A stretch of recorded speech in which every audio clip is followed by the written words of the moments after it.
क्या America Iran जंग खत्म हो चुकी है? क्या ईरान अमेरिका के आगे झुक गया है, सारी शर्तें मान ली हैं?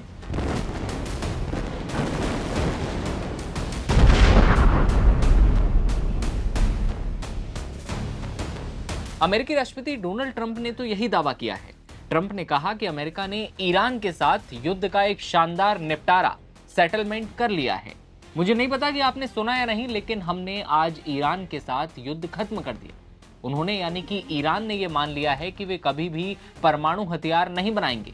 हम इसी बात पर अड़े हुए थे, यही पूरा मकसद था। करीब 95% मामला इसी से जुड़ा था। ट्रंप के इस दावे के कुछ घंटे बाद ही ईरान ने पूरी कहानी पलट दी। तेहरान ने साफ शब्दों में कहा, ना कोई अंतिम समझौता हुआ, ना कोई डील हुई और ना ही ईरान अपनी रेड लाइंस पर समझौता करने वाला है।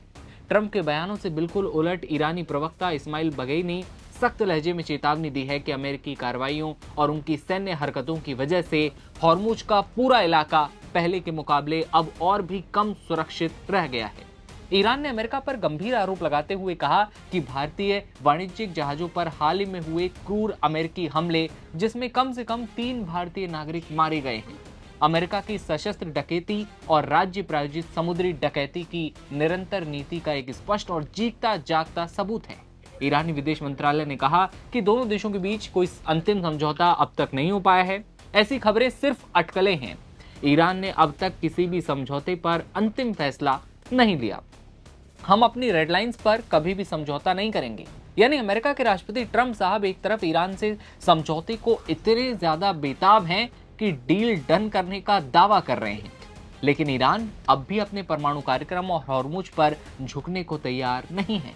ईरान ने फिर अमेरिका को चेतावनी देते हुए साफ कर दिया है कि ईरान ट्रंप की शर्तों पर झुकने वाला नहीं है।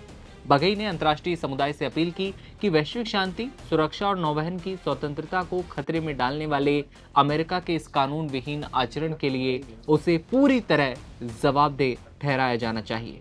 दिलचस्प बात यह रही कि ट्रंप ने अपने बयान कि अमेरिका ने ईरान के साथ युद्ध का एक शानदार निपटारा सेटलमेंट कर लिया है, इसके तुरंत बाद इजराइल के प्रधानमंत्री बेंजामिन नेतन्याहू समेत खाड़ी क्षेत्र के कई नेताओं से बातचीत की। जी हाँ, कतर, सऊदी अरब, संयुक्त अरब अमीरात, बहरीन, कुवैत और दूसरे ऐसे देशों के नेताओं के साथ बातचीत की है। उनकी जल्द ही तुर्की के राष्ट्रपति एर्दोगन से भी बातचीत प्रस्तावित है। यानी जंग के मैदान में भले ही गोलियां कम चल रही हों, लेकिन कूटनीति के मोर्चे पर टकराव अभी खत्म नहीं हुआ। ट्रंप समझौते की बात करते हैं, दावा कर देते हैं, लेकिन उसके बाद ईरान इसे सिरे से खारिज करते हुए फिर चेतावनी देता है। ऐसे में आने वाले दिनों में ये देखना दिलचस्प होगा कि क्या दोनों देशों के बीच कोई वास्तविक डील सामने आती है या फिर पश्चिम एशिया एक बार फिर नए तनाव की तरफ बढ़ता है। खबर पर आपकी क्या राय है, आप कमेंट सेक्शन में बताइएगा और देखते रहिए तमाम खबरों के लिए आप नव भारत टाइम।